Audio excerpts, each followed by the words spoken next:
Your contact with this information is no accident. Your search for truth and deeper meaning has led you here. But remember, the truth is not outside you. It comes from deep within you. There is more to this reality than you are being told. And we are all secretly asking ourselves the same questions. Who are we? Why are we here? And what is our destiny?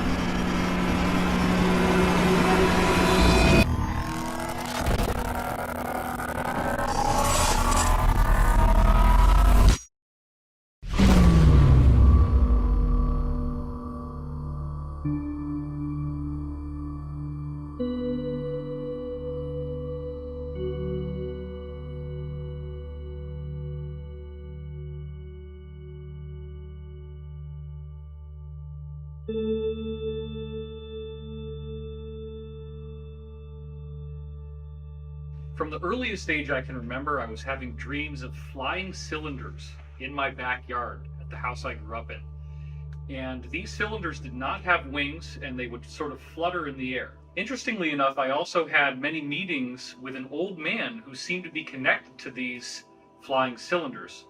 And the old man had gray hair, a gray beard, he had a robe, he wore sandals. Now this man had such a connection to me that I actually would cry when I woke up from these dreams.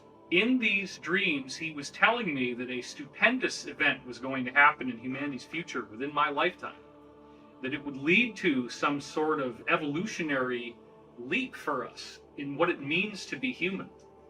And he also told me that I would have a very key role to play in this awakening, and that I would be needing to learn as much about science as possible.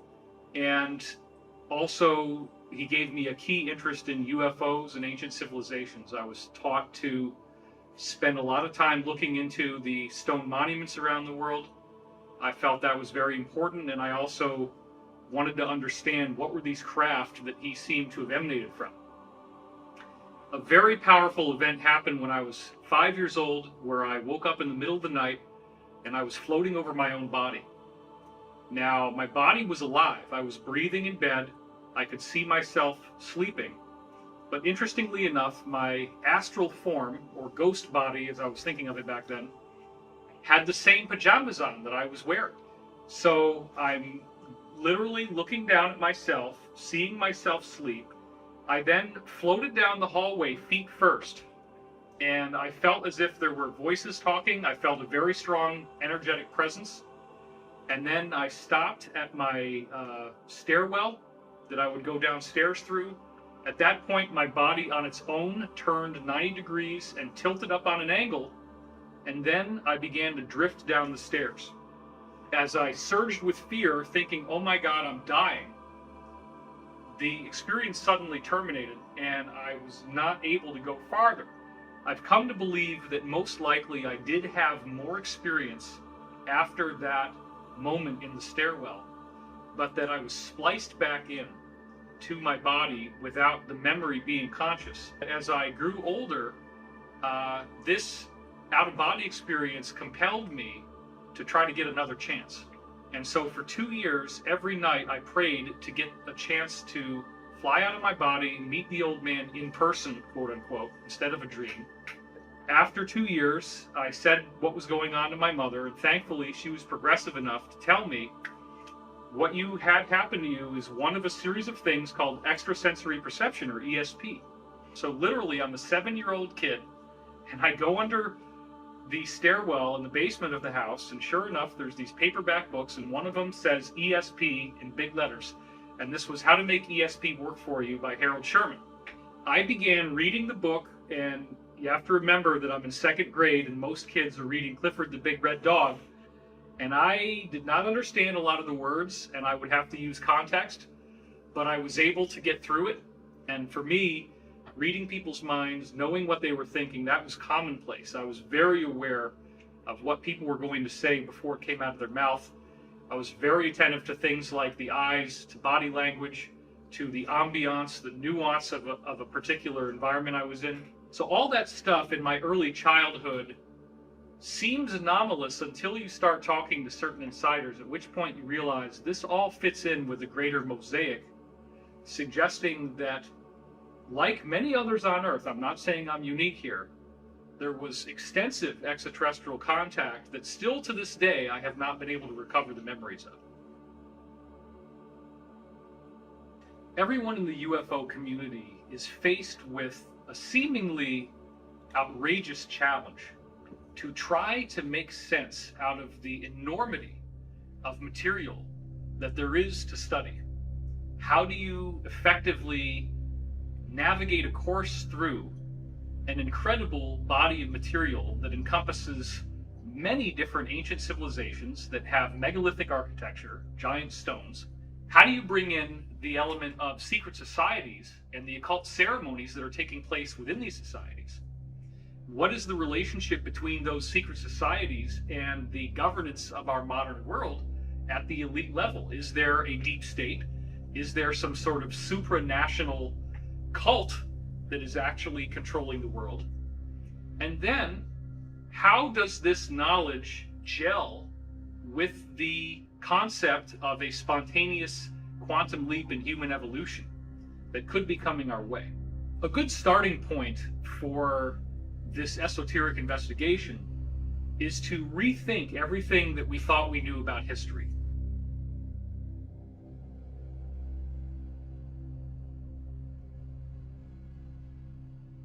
My name is Michael Cremo.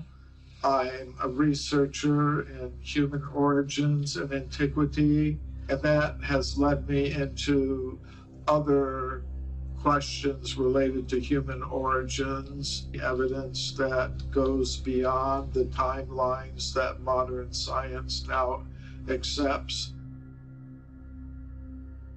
Some people use the term OOPArts. That means out of place artifacts.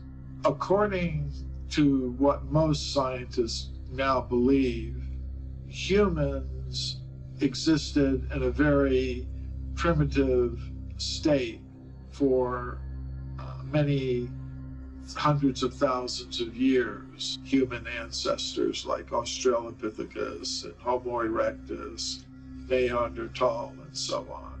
They think, according to the standard ideas, that the first humans like us came into existence about 200,000 years ago. And they think the first civilized humans began to exist about 10,000 years ago.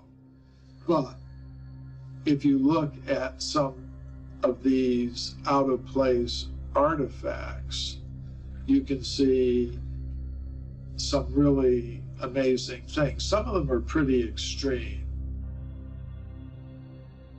We have this very interesting area in Africa, and this area is called Klerksdorp. One of the more extreme examples were the Klerksdorp spheres. They're made of a naturally occurring type of iron ore called hematite.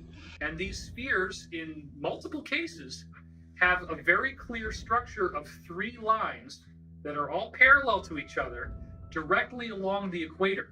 So, to me, that opens up the possibility that these metallic objects with these parallel grooves that go around the center of each one were made by someone with human-like intelligence.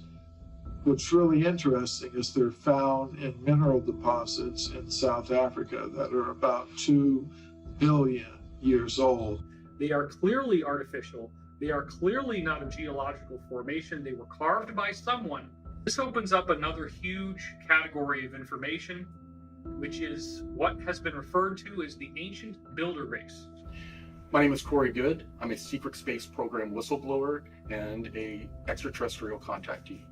Because of my access and clearance in the programs, I was able to learn a lot more than what is generally available about the history of our solar system. So during the time that I had this unprecedented access, I also started to look deeper into the history of our cosmos, and I started to find little bits and pieces about an ancient race that they referred to as the ancient builder race. And they called them that because they knew nothing about them. They had found ancient structures all throughout our solar system and other solar systems that were around 2 billion years old. This is also a distinctly fascinating correlation because for many years I have found connections between what the insiders are telling me about the secret space program and a unique body of material called the Law of One. The Law of One material claims to be given to us by extraterrestrials through a telepathic communication. I lived with the people who did this telepathic communication for 2 years.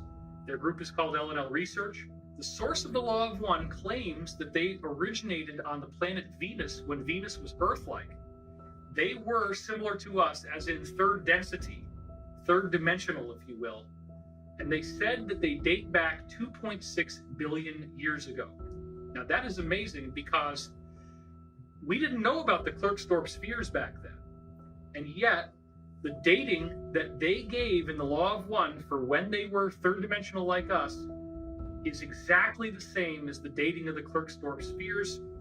And best of all, in the Law of One, they say that they had a particular affinity for the pyramid shape and that they built it extensively. Therefore, it does appear that the solution to the mystery of who is the ancient builder race is that it was the group identifying now as Ra, the group that actually gave us the Law of One material, the same group that ultimately contacts Corey Goode, appearing as blue avians, now in 6th density, billions of years later after they were like us. They are the most evolved extraterrestrial group that has ever been involved with humanity.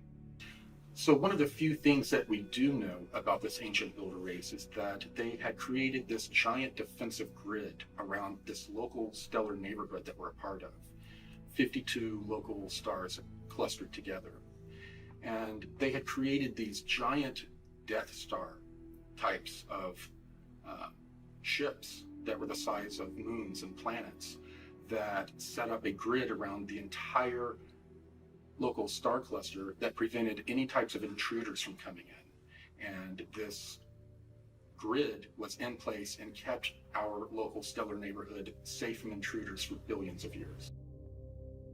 It does appear, based on some very kind of understated things they say in the Law of One, that they had quite a vast civilization, that they spread out to many neighboring stars. This is the ancient builder race. They colonized all the neighboring stars in our solar system.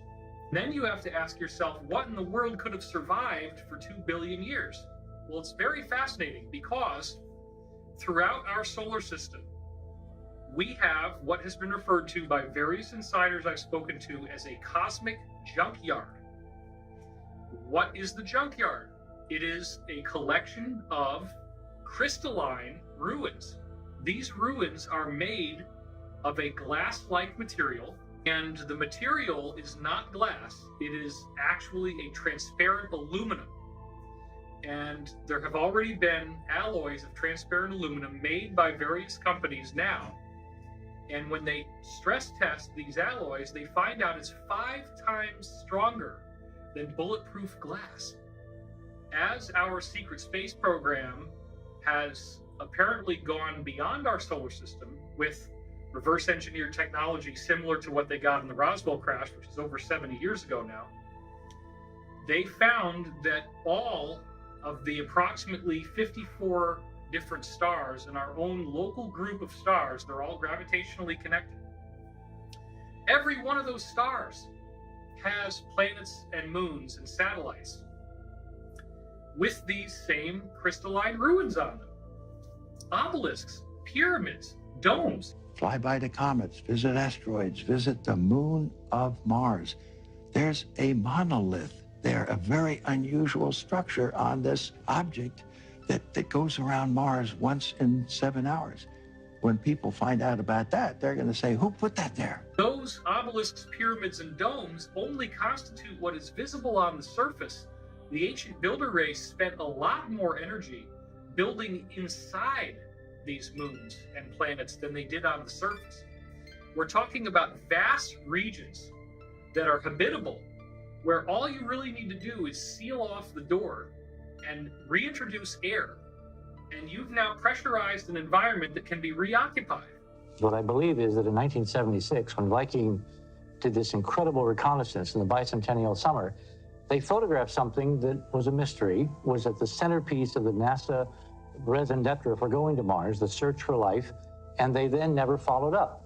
It's a set of pictures, two separate sets of frames at two different sun angles that show a collection of pyramids, an astounding geometric regularity in this layout. We don't have to prove they're artifacts. All we have to do is provide probable cause to suspect they could be, and then the ethics of science say you got to go and test. When you go back to the original NASA imagery of the Martian surface from 1976, there are two frames that really matter. There's 35A76 and there's 70A13. And when you compare what's on these two frames, you clearly see you have a city of what obviously look like pyramids, which apparently, again, were emulations of the ancient builder race crystal pyramids that they had found throughout our solar system and beyond. There is a gigantic pyramid estimated to be 1.5 miles wide. And this pyramid is clearly pentagonal, 5-sided. But what is even more fascinating than that, there are 2 of the 5 corners at the top that are narrower than the others. And when you actually look at the pyramid, it is the 5-star human pattern of the human body. You can superimpose the Vitruvian Man on top of what's called the D&M pyramid on Mars, and it precisely fits. What does that mean? That means the 5-sided pyramid on Mars is anthropomorphic. It is a human image. It is a pyramid built in a human image. So believe it or not, pyramids and obelisks have been found on the moon, on Mars, and on other moons and satellites throughout our solar system that are very damaged and very, very old, over 2 billion years old. This civilization that was on Mars was very aware of the ancient builder race, and that these ruins, as their civilization evolved, they discovered these ruins were very extensive. They're always made out of crystal, and there's all these different places you can go where you can go inside a moon and find an enormous city's worth of space. I'm Dr. Michael Sala. I'm the author of the Secret Space Program book series. I'm investigating ways to introduce information concerning classified technologies that have been suppressed from the general public for decades and are now going to be released, we think, in the very short future. Some of you might be asking, well, how could giant bases be built on the moon? Well, we know, according to a group of Japanese scientists that released a paper in 2017, that giant caverns have been discovered in the moon, and that one of these caverns is big enough to house the entire metropolitan region of Philadelphia within it. The people that were involved in this ancient builder race seem to have mysteriously disappeared, and the cultures that came after them worshipped them as gods. They would emulate their architecture. And the people that were on Mars, we call the progenitor race, they actually built their own structures that were very similar to what they found all throughout our solar system.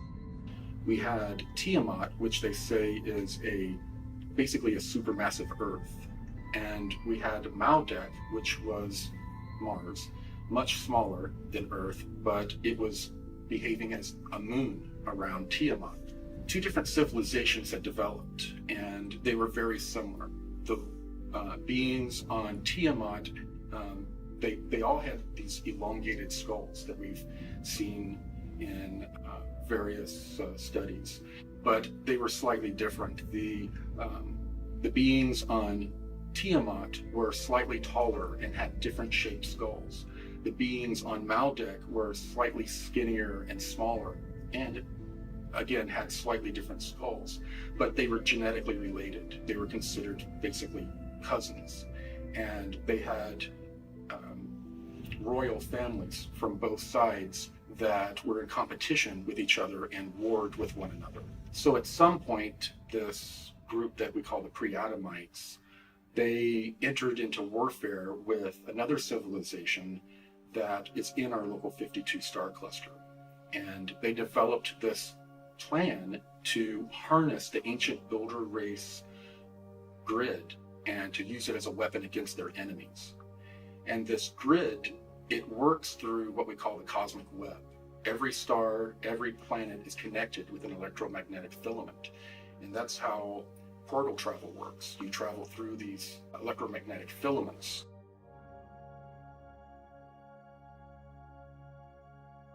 And it's been used by some top scientists. So it is an idea which actually had currency in the last century, in the 19th century. And for those who care to go back into history and look at the major scientific journals of that period, you'll notice that articles on the electrical nature of comets and the possible electrical activity on the sun were topics of discussion. Unfortunately, in the early part of the 20th century, all of that was more or less suppressed. Something that, of course, we're brought up to believe, and that is that gravity is the controlling influence in the universe. It's what causes the planets to orbit around the sun, and the moon around the earth, and to cause the tides upon the earth. All of that is true up to a point, but the thing to remember is that basically there is no understanding of gravity. Einstein's theory doesn't explain gravity. It has matter somehow affecting space in a way which is completely unphysical, in other words, warping empty space. There's no explanation as to how this might happen or what it even means. So we have more equations, but without any real meaning. What I'm suggesting is that we don't have an explanation for gravity, and until we do, we will not understand the limitations of that theory. 2017, on my website, I released 2 DIA reference documents that had never been released before. These documents were given to me by Washington, D.C. Beltway insiders, and they wanted me to release them on a certain date. My name is Jordan Sather. I'm an internet influencer, speaker, and journalist. So the interesting thing about these particular DIA documents, these documents that were written for the ATIP program that the DoD conducted between 2007 and 2012, these DIA documents, we've never actually been able to read them in the public domain. What's really interesting is that at the end of 2017, Corey Goode had actually released 2 of these 38 DIA scientific papers to the public in full. And this has actually shocked many of the people who even wrote these scientific papers. Dr. Eric Davis, he confirmed that Corey Goode was the first person to leak some of these papers out into the public. Corey Goode is unique because he's the first person that I know of that is both a contactee, someone who has had extensive contacts with extraterrestrial civilizations, while also being an insider of actually having worked in some of these compartmentalized programs. And what's even more significant about him is that he is trusted sufficiently by insiders to be given some of these documents, some of these defense intelligence reference documents, to basically release to the general public to get people up to speed with the possibility of these kinds of advanced technologies existing. These DIA documents support the idea that wormhole travel is actually possible through the cosmic web. Using this same web is how the ancient builder race built this galactic protection grid around our local star cluster. In this case, the pre-Adamites were trying to weaponize this natural system. And what they tried to do is use this feedback from this grid to cause the star of their enemies to go supernova and to then destroy the civilization. But they didn't time it right, the way that energy passes through this cosmic web, and they chose the exact wrong moment, and it caused our sun to super flare. And when it did, it destroyed Tiamat and ripped the atmosphere away from Mars and it then also affected the atmosphere of Earth, and all of the other planets, their trajectories changed in this event. The most important researcher supporting the exploded planet hypothesis is Dr. Thomas Van Flandern, and he was the head of the US Naval Observatory in Washington, D.C. And he came up with this theory that between the orbits of Mars and Jupiter, the present asteroid belt, there was once a super Earth, a very large planet that was in that orbital region. And he came up with a paper that actually explained how this planet existed at some point and how the asteroid belt is evidence of this planet's destruction through events that we could only speculate about. And Dr. Thomas Van Flandern supported this exploded planet hypothesis by studying the geology of Mars. And what he found was that half of Mars was basically 20 miles thicker than the other half. And that was evidence of it facing this exploding planet and receiving all the debris, and that this was also an explanation for why the atmosphere of Mars was suddenly evaporated hundreds of thousands of years ago. And I heard about it in secret programs that did much more research than Tom Van Flandern, where they called it codename Brilliant Pebbles. And one of the fascinating things when I first met Corey Goode was that he knew what the codename Brilliant Pebbles meant without me having to tell him. And I had already written it up, and I already had recordings of people telling me. That was one of many fascinating connections. So in the 1980s, scientists wanted to know what used to be where the asteroid belt is. They knew about Tiamat, but they didn't think there was enough debris there to actually corroborate that there was a planet there at one time. They developed this algorithm that traced back over time where these pieces would have been joined and would have been one piece, and where mathematically all of the other planets would have been. And they were able to extrapolate that yes, there was a planet that was in that location, but most of it had been blown further out of the orbit. Interestingly enough, though, there was a Project Brilliant Pebbles in 1987 by the beginnings of the secret space program, SDI, enacted by President Reagan, that had to do more with a missile shield. And often they would reuse, within a certain set of programs, they will reuse a program name so that they have plausible deniability of higher, more secretive programs. They would layer them within the same name. And that way, if someone would mention Brilliant Pebbles, one of the scientists would be able to say, oh, no, that just had to do with a missile shield. It had nothing to do with anything extraterrestrial. Has the transcript of a remote viewing session where the remote viewer was asked to look at what happened to Mars just before a cataclysm that occurred up to 1 million years ago. And Joseph McMoneagle was the remote viewer who looked at Mars at the time of it undergoing some kind of planetary catastrophe, probably associated with the exploding superplanet. What he saw was that these surviving Martians getting on these spacecraft, on these planetary arcs, and evacuating to another planet which had a very equatorial region with volcanoes and so forth. This is where the Martians evacuated to. So after the great destruction of Tiamat and Maudak was damaged beyond repairing itself, these pre-Adamites took the moon as a giant ship, a giant conveyance. It was also in the vicinity of Tiamat. They hijacked the moon and flew it to the Earth, and they tidal locked it with the Earth to keep it in place.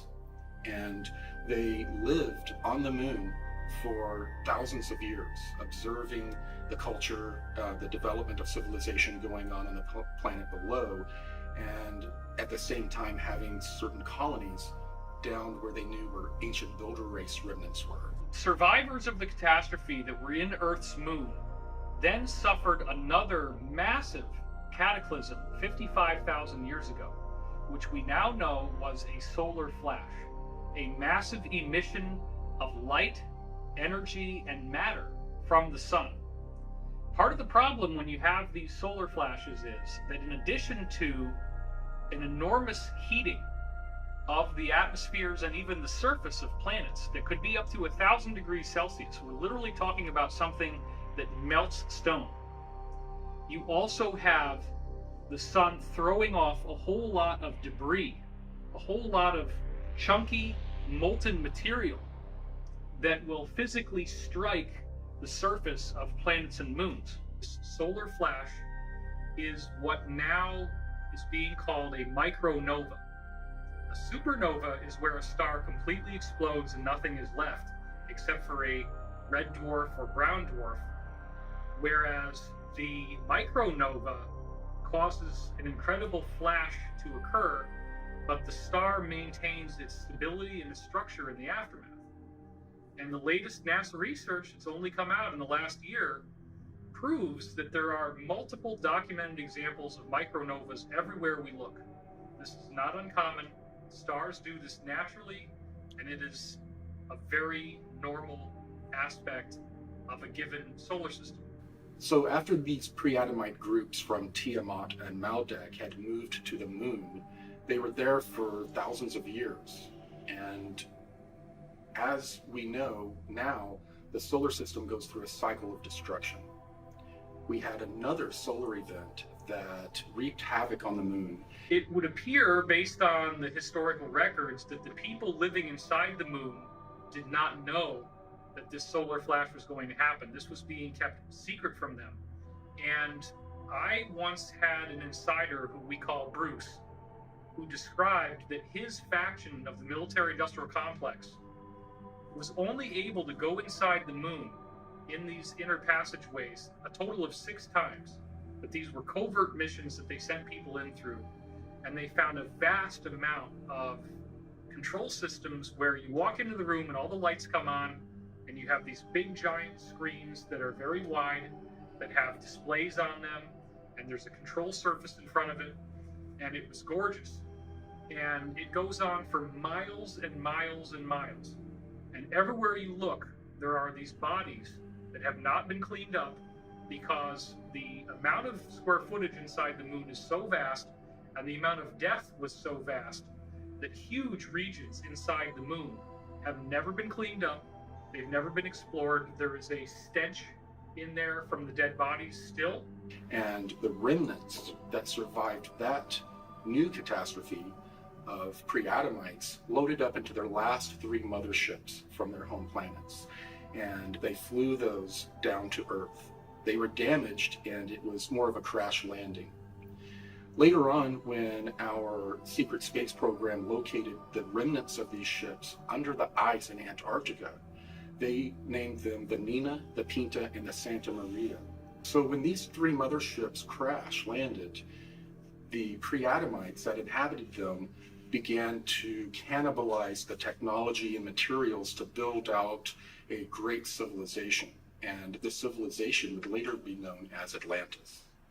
Another important historical reference to existence of advanced civilizations is Plato's description of Atlantis. He described an island continent with incredibly advanced technologies, with a wonderful canal system and concentric rings, that this was something that was built in a series of islands, and it was the center of a vast empire that existed beyond the Pillars of Hercules. And many people speculate as to where Atlantis is, but I believe Atlantis is probably the western portion of Antarctica, especially around the Palmer Peninsula, that this was, prior to 9700 BC, actually ice-free. They landed in Antarctica, where there is apparently a pyramid that, if you could see it without the ice, is much larger than the Great Pyramid of Giza. And that pyramid also represented a landmark for the surface feature of something that is predominantly underground. There are enormous ancient builder race ruins underneath the surface in Antarctica. The progenitors crash landed in Antarctica, but at the time the Earth was on a different axial tilt, and Antarctica was not covered by ice. In the 15th century, the Peri Reis map was produced, And what it shows is the coastline of North and South America, Africa, as well as what appears to be Antarctica, the Palmer Peninsula, as well as part of New Schwabenland. Now, this was well before Antarctica was discovered.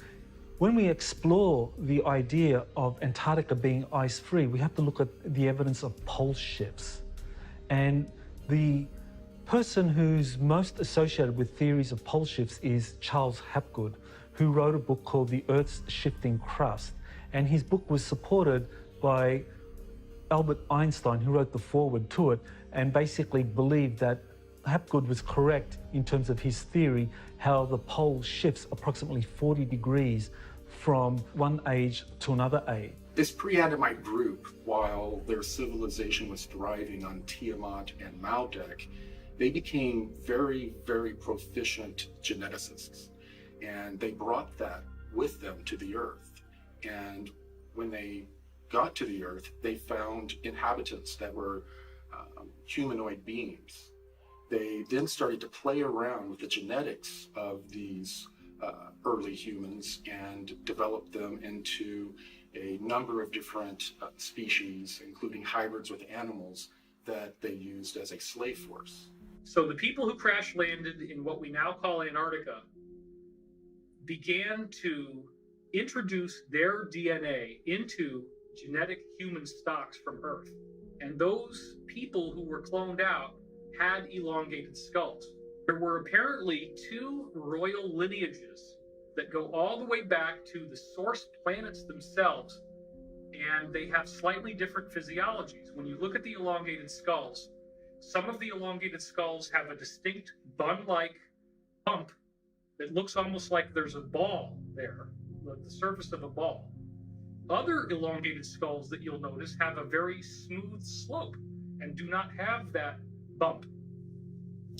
This apparently refers to the two major types of extraterrestrial lineages from this exploded planet. So the pre-Adamites thrived for thousands of years and became the Atlanteans. 11,800 years ago, our sun had another micronova, and this was one of the more severe micronovas. And as the ejecta from the micronova left the sun, it impacted the moon and also Earth. According to the maps Charles Hapgood supplied and ice core samples, two British researchers, Rand Flem-Ath and his wife Rose Flem-Ath, wrote a book called Atlantis Under the Ice. What that book shows is that West Antarctica, the Palmer Peninsula in particular, was actually 40 degrees north of its present location in the temperate zone. And that approximately 9700 BC, this is when this coincides with what Plato described as the time Atlantis collapsed into the ocean, that this is when the pole shift occurred. And so that coincided with that region of Antarctica moving down towards the South Pole and it being frozen over, and everything that was in that continent was flooded and flash frozen. And so, according to the maps and the ice core samples, what we can see about Antarctica is that indeed West Antarctica has been ice-free for significant periods because the ice core samples only go back several thousand years at most. Whereas when we look at the ice core samples from East Antarctica, these are millions of years old. When the Earth shifted on its axis, it caused Antarctica to move from a lush tropical zone to a colder region. And it did so quickly that it flash froze the waves that were leaping over the continent. Several years ago, the CIA declassified a document that was authored by a geologist by the name of Chan Thomas. That document is called the Adam and Eve Story, and it describes a cataclysmic series of events associated with a pole shift of up to 90 degrees, where the Antarctic and the Arctic, those both flip approximately 90 degrees so that they are now at the equatorial zones of the planet. With a rumble so low as to be inaudible, growing and fuming into a thunderous roar, the earthquake starts. Only it's not like any earthquake in recorded history. In California, the mountains shake like ferns in a breeze. The mighty Pacific rears back and piles up into a mountain of water 2 miles high and starts its race eastward. With a force of 1,000 armies, the wind attacks. Within 3 hours, the fantastic wall of water moves across the continent, burying the wind-ravaged land under 2 miles of seething water coast to coast. Central America suffers the same cannonade. South America finds the Andes not high enough to stop the cataclysmic violence pounded out by water in her berserk rage. In less than a day, Ecuador, Peru, Western Brazil are shaken madly by the devastating earthquake, burned by Mother Earth fire, buried under cubic miles of torrential Pacific seas, and then turned into a frozen hell. Everything freezes. Man, beast, plant, and mud are all rock hard in less than 4 hours. Europe cannot escape the onslaught. Western Africa and the sands of the Sahara vanish in nature's wrath. The area bounded by the Congo, South Africa, and Kenya suffers only severe earthquakes and wind. Survivors there marvel at the sun standing still in the sky for nearly half a day. As the Arctic basin leaves its polar home, eastern Siberia, Manchuria, China, and Burma are subjected to the same annihilation as South America. Wind, earth fire, inundation, and freezing. The Bay of Bengal Basin, just east of India, is now at the North Pole. The Pacific Ocean, just west of Peru, is at the South Pole. Australia is the new unexplored continent in the world's temperate zone, with only a few handfuls of survivors populating its vastness. The cataclysm has done its work well and drives the pitiful few who survive into a new Stone Age. Once more, the Earth has shifted its shelf, with the poles moving almost to the equator in a fraction of a day. Again, the atmosphere and oceans, refusing to change direction with the Earth's shell, have wiped out almost all life. After this tumble, we'll join Noah, Adam and Eve, Atlantis, Mu, and Olympus. When we look at ice core samples, it doesn't support a pole shift occurring to that extent, not 90 degrees, but certainly 40 degrees or less. That's what the ice core samples support. These cataclysms would result in large loss of life throughout the planet, and that there would be portions of the planet, however, that would escape the worst of these winds and of these tsunamis, and those would be the survivors that would build civilization again from the ashes of that great catastrophe. Thanks to the insider testimony of Corey Goode, we have now discovered that the people with the elongated skulls are survivors of a catastrophe that took place in our solar system. And what I find uniquely fascinating is that once they crash landed on Earth 55,000 years ago, they quickly made a treaty with each other. Even though they were at war, they decided to coexist on the Earth. And one lineage said, we will take what we would now call Africa and Europe. The other lineage said, we will take South America, North America, and the eastern half of Asia. Now, what is really fascinating is that you look at the pyramid architecture that occurred in the aftermath of this treaty. And what you have is each of these original lineages having a unique architectural style. So let's talk, for example, about the pyramids that you see in Egypt and in other areas of Africa, and how those pyramids have smooth walls going up that are very distinctly not terraced. But then let's look to Mesoamerica, and we notice there is a distinct variance in the architectural style, where now you have step pyramids almost consistently with different courses. Officially, they've been programming us that pyramids are built in Egypt and Central America. And that's wrong, because the pyramids have been built on all 6 continents. Probably at this moment in time, there is no living soul who have visited and investigated more pyramids than myself. In China, 250 pyramids near the city of Xi'an. We have pyramids in Indonesia. Our friend, Dr. Danny Hillman, discovered pyramid in western part of the island of Java. It is known under the name Gunung Padang, the Hill of Light. Cambodia, Southeastern Asia, the Koh Ker in the northeastern part of the country, a beautiful pyramid. Australia, 2 hours drive from Brisbane to the north, Gympie Pyramid. In Africa, 155 pyramids. The island of Mauritius, 4,000 kilometers away from the African continent, in the middle of the Indian Ocean, 7 beautiful stepped pyramids. More than 300 pyramids in Peru. And then Tucumã pyramids in the northern part, more than 200 of them.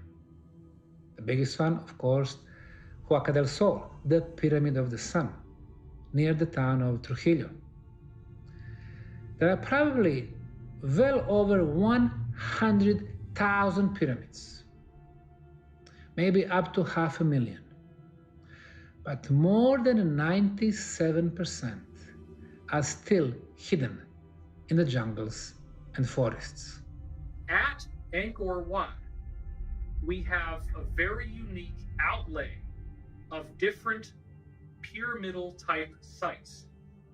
And according to the work of Graham Hancock, those different architectural sites, although they appear to be randomly positioned, actually align with the constellation Draco.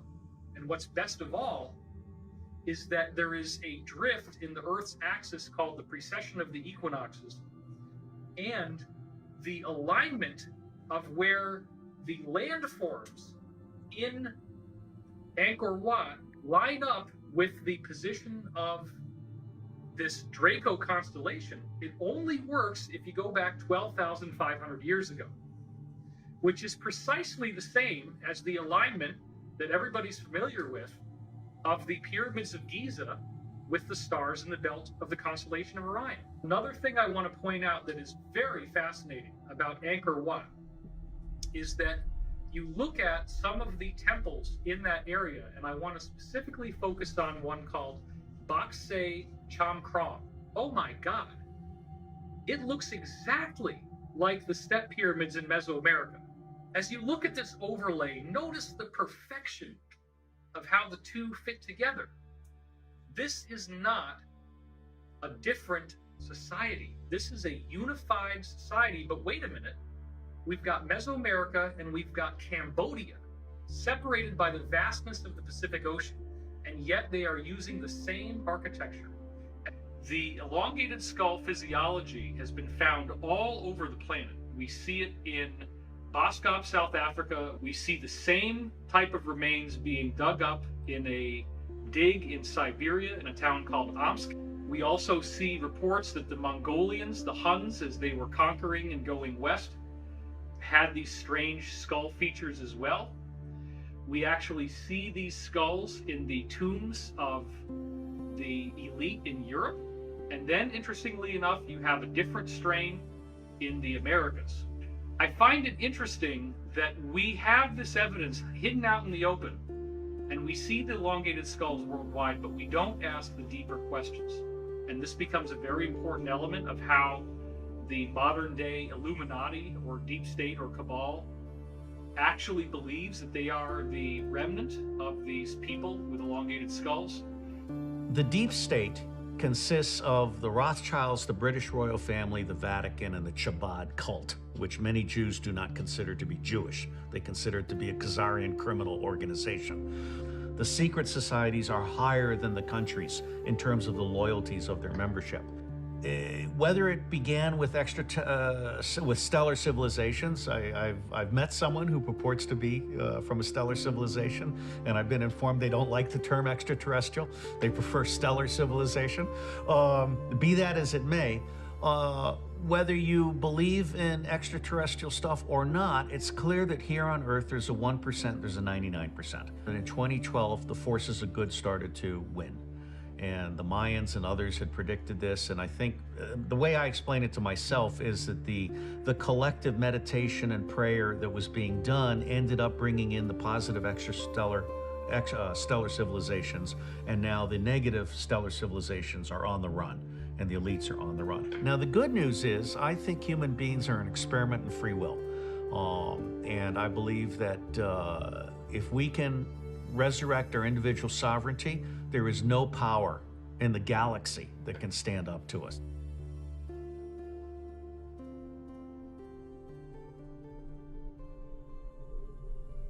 Now, as I got older, there's another series of high strangeness events that took place that I was very often having high fevers. And the high fevers were correlated with two distinct phenomena that would always happen. The first thing is I'd have a very strong sense of pressure in my ears, and I would start yelling to try to get over the sound. The other thing that would happen is I would get geometry in these hallucinations. I would feel as if the world around me had been turned into geometry. I would actually see strange geometric patterns like mandalas on everything. It was not a pleasant sensation. These fevers were very intense, and I would be screaming, and my mother would have to calm me down. Now, as I got older, I found out that those fevers were in fact most likely extraterrestrial in nature. The only way that these extraterrestrials that are working with us on the benevolent side can really change your DNA is through a virus. Remember, what does a virus do? It defeats the cell wall and it injects its own DNA into the cell. You can take DNA that changes what it means to be who you are and use a virus to get it in there. I've now had dreams in which I remember having benevolent, human-looking, ordinary human-looking people like the old man in the robes coming into my space, landing in this bus-shaped craft in my yard, bringing me on board, and actually giving me these injections of these viruses so that my DNA could change. I would wake up in the middle of the night. I would be on some sort of program that I didn't consciously have any objection to, where I would assume it was time to go to school. And I would walk out the side door like I always do to go to school, and then I would notice everything is black, what the heck is going on, and I'd turn around and I'd go back into the house. Again, this is in the high strangeness category, but it now appears that when that was happening, that I was getting spliced back in to that moment where I'm standing there with my backpack, and I have lost the memories of what would happen from the moment I'm standing there to the moment that I get put back in the same space. This is a very common element that you read about in contactee literature regarding extraterrestrials. So it appears that in these cases, I was being brought on board, again, some kind of extraterrestrial craft, that there was education taking place, there was training. These trips could have lasted for weeks, and then they just edit me back into where I left. There does appear to be a whole aspect of my life that I don't have conscious access to. And there were insiders I've spoken to who actually said that because of my unique family background, the WILCOCK family was English aristocracy, and we were all out of Yorkshire originally, that I do have some of this alien DNA already. Right now, millions of people on this planet are already in contact with extraterrestrials and they don't even realize it. These beings are contacting us through our dreams and through our subconscious, and many of the thoughts and ideas that we're coming up with don't originate from us. The purpose of contacting people through their dreams and subconscious is to acclimate them and prepare them for open face-to-face contact. Well, I'm James Gillen, and we're here at ECETI Ranch. Well, ECETI stands for Enlightened Contact with Extraterrestrial Intelligence. Yeah, the beginning of ECETI actually came in visions. And I kept seeing visions of this massive mountain. And when I first came on the property, it was just unbelievable. It was like a movie out of the Old Testament or something. The mountain just, clouds started changing. There's a giant lenticular cloud. It was lit up orange underneath. I got such a download, I was getting tears. I was just standing there looking at the mountain crying, and I go, this is it. This is This is the vision. I was focused on creating a healing center, like a retreat center, and I wanted to just make it totally eclectic. I didn't want to pigeonhole it or keep it with any one group. And about probably halfway through of building this center, they started showing up. The ships started showing up. It's got a double. It's weird. Whoa, whoa, thank you. That is unbelievably bright. Whoa, look at that, look at that. Woohoo, whoa. And the first encounter was an all-day meditation. I was meditating, and I had a beautiful transmission coming to me about the earth and humanity and our ancient history, who we are and how we've gotten to where we are and what needs to happen to heal, you know, to clean up the planet and the consciousness here. And so I asked them, where are you coming from? And they said, actually, we're on a ship. And I didn't even make it to the door, and my sister and her friends came up banging on the door, and they go, did you see it? Did you see it? And I said, see what? There was a huge light ship hovering right over the house here. So that was my first encounter where I realized I needed to start doing some research on tying in the higher dimensional beings and the spiritually and technologically advanced off-world visitors into the spirituality side of things. When you go within and start expanding in consciousness, we find out we're not just a body and a personality, we're a spirit and a soul, and that's a multidimensional aspect of ourselves. And so as you expand in awareness, you start taking in these other dimensions, and contact is a natural occurrence when that happens. My name is Barry Littleton. I do stock trading, level 2 options, and I also am involved in social services. In the UFO field, I'm kind of just stepping forward. It started off with childhood experiences, so that's one of the things, but then I went into what I call adult onset experiences, which included missing time. So we're looking almost 20 hours of my life was missing behind being up on board these ships. When I talk about it now, it sounds very uniform, but it took a lifetime to put the pieces together. Instead, I was more into hiding it to a degree and trying to just be normal and whatever it took to kind of try to blend in instead of talk about these experiences, anything like what I'm doing now. I always heard it as termed as demonic and dealing with demons, and that labels somebody as demons and crazy and puts the most negative connotation on it possible. So that's one problem I think there is there, and that's a real way to block people from talking about this and ever coming forward. These beings, they never would give me any revelations about the future, but they only gave me information concerning the earth and always the technologies, and there was a lot of love energy that came off them. Enough to where being in the presence of a non-human, it would somewhat chill you out because it's not just a normal thing, and there's a great risk of panic there, but the type of vibration coming off them, coming off their biofields, was very calming. It started off with a being that was insectoid, and when he would come and interact with me in my daily life, he was doing something with the optic nerves, I'm sure of that, to make him appear even more human. But when I saw him on board craft, he was definitely insectoid and ancient. Smaller, okay? That'd be the first being that stepped forward to me. There was another one step forward that was Mana, but it looks like Earth's brain coral is the way this being's head looked, okay? And taller, but very peaceful and also very scientific to a degree. I've also seen small blue beings that claim to be from Andromeda, maybe about 2.5 feet tall, I would say. And those are some. And then there's the other portion that I had a hard time dealing with, because there's no frame of reference for this, is that beings that are on board these crafts that are non-corporeal, non-physical, they have different containers for their consciousness, like plasma or light configurations. The inside of the crafts themselves that I've seen look like type of a fungus, a type of a hard mushroom that's slightly different. So that told me that these craft are actually organic. If we're gonna become a type 1 civilization, we need to start just not incorporating the spiritual, but also the organic components into our space travel, definitely. I believe what is happening on the planet right now is a shift in consciousness. And meaning not, I've heard it called other things such as ascension, we're gonna go to another dimension. I've heard all these things, but I think in reality, it's a shift of consciousness. Because at least in my opinion, 85 to 90% of our population has had extreme contact, but they can't remember it. They're unaware of it due to the fact our perception is so molded. Internet has helped with starting communication amongst what I call melanin dominant contactees, experiencers.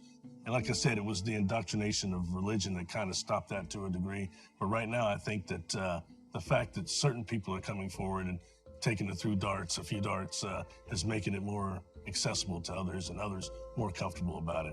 I believe they are reaching out because they're wanting right now to help us with this shift in consciousness. And what has been shown to me is humanity does have a type of free will, but we're not going to be allowed to destroy the earth anymore. Yeah, my name is Robert Salas. I'm had experience in the 60s at Malmstrom Air Force Base as a missile launch officer. When this incident happened, right afterwards, we were ordered to sign a non-disclosure statement, and that had very strict penalties if we broke that. The incident was classified. However, since it had been a long period of time, they were going to declassify what I'll call the Echo flight shutdown of 10 missiles. The Echo flight incident happened March 16th, 1967. Ours happened 8 days later, March 24th, 67. In addition to that, there have been many other incidents involving UFOs at nuclear missile sites. It happened again at Minot in 1968. It happened at Whiteman Air Force Base, right, and other bases, similar incidents. It took time to get to the point where I realized that we were certainly not alone in the universe. And I had plenty of time, of course, because I couldn't talk about it. But eventually I did get to that point, and it was a kind of awakening that what we were doing on Earth here, building up nuclear stockpiles, having the ability to completely destroy every living thing on the planet, was not acceptable, not only to us, but to others in the cosmos. The bombings of Hiroshima and Nagasaki still haunt me. I think about that a lot. And the fact that we could easily be involved in nuclear war today. We've done it with Chernobyl, we've done it with Fukushima. That's immoral. It's immoral to the whole human race. We can't just adopt the morals or ethics of one particular country or group of people. We're talking about humanity as a whole and how we fit into the cosmos. You know, we are, it should be obvious to everyone by now that we are not alone. And it's ridiculous to think that we are. And the entities have spoken. They have said, you should not have nuclear weapons. My name's Peter Maxwell Slattery, and I'm from Australia, and I'm a lifelong experiencer with probably the largest catalogue of UFOs, paranormal activity captured on camera and video in the world.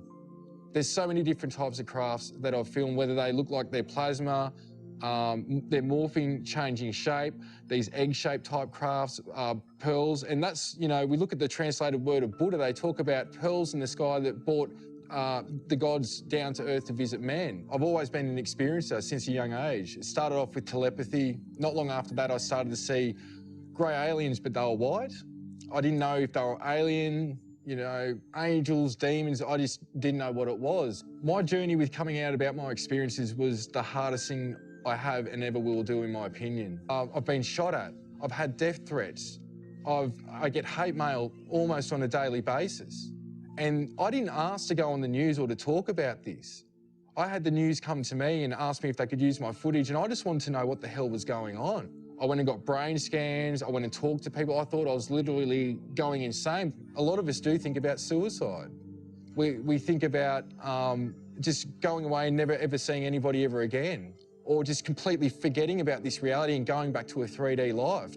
To tell my mother and father, my brother, my step-brothers and sisters, friends, I was sort of stupid to some extent, thinking people are just going to believe this because I experienced it. Because when it's happening, it's like, you know, the world needs to know this. This is the most important subject. It goes through everything to do with energy, agriculture, society, everything we can think of, space travel, our consciousness and how we treat each other. This hands down is the most important issue. Every aspect of your reality changes when you're experiencing what I call multidimensional reality. An experience that I've had that really touched my heart with the start of all this was I was in my lounge room and broad daylight, middle of the day, and I was approached to what I can only call is liquid blue light beings. Now, before this experience, I'd seen these liquid blue light orbs coming in and out of my house. I didn't know what it was, but one day they appeared as 7-foot tall light beings. They were all male, they were all female, and the information exchange from that experience, it didn't last too long, but there was like, it's almost like somebody stuck a USB stick in your consciousness and all this data, imagery, information of a wide range of scope on different aspects of not just humanity, but who we are, where we come from. All this data just came flooding in. But the information from this being was relating to who I am, that I need to wake up and remember who I really am. It comes down to something that I call Operation Starseed. And why I say starseeds, not just are we from the stars, we are from Source, an overall collective. They showed me the makeup of this reality. I've shown other universes, and each universe we could call Source or God, and it had its own planes and dimensions that created another super intelligence. These universes were cell of a bigger intelligence. And so from that understanding and that experience, they were showing me that we've come down the planes and dimensions, the strongest souls right now, to help uplift the consciousness evolution here. We're here for conscious evolution to help humanity help themselves. So what we have on Earth is a wide variety of different extraterrestrial races that cherry-picked DNA from all over the galaxy. Let's look at this particular population, let's look at this particular population, all of which are fundamentally human. That's a common element of everybody in the galaxy. But this particular race has a unique spiritual sense, and this particular race has telekinesis. This particular race is very telepathic. Can we identify the gene that made them have telekinesis or telepathy or made them uniquely resilient? And can we chop that out and then make our own designer humans that have the best of everything? Over 60 of these genetic farmer race groups came together and formed a super federation. And this super federation was formed to help them manage this great experiment that was made up of 22 different genetic experiments on human beings on this planet. Some of the examples of how they would make these genetic changes is that they would use viruses as delivery systems. They would make changes to certain genetic markers or genome in this virus and use the virus as a delivery system. And not only did the virus deliver the genetic changes to the civilizations they were working on, but they also were used to call off the weaker genetics and allow the experiment to thrive. These genetic programs were developed to boost or enhance the natural evolution or ascension of the beings on the planet. And what they would do is they would take a genetic approach where they would tinker with our genetics, and instead of allowing eons of time for genetic changes to occur, they would cause them almost instantaneously. So on our planet, we have all of these different genetic experiments that are in some cases competing with each other. To prevent these experiments from mixing with each other or wiping each other out, they began to develop social norms and different ways for these cultures to self-police and protect their own genetic experiment from being interfered with. So as they're helping us evolve genetically, they're also helping us evolve on a consciousness level. They bring us various belief systems, religions. They instill social norms in us that help us self-police ourselves and manicure our consciousness along with our genetics to develop them in tandem. Even today, these experiments are compartmentalized through religion, language, geographic location, and culture. And there's also a cosmic component. The goal is that eventually the civilization that they're experimenting on and working on become self-guiding. They get to a point to where they control their own genetics and their own consciousness development, as well as join this super federation in going out to other planets and assisting those civilizations in the same process.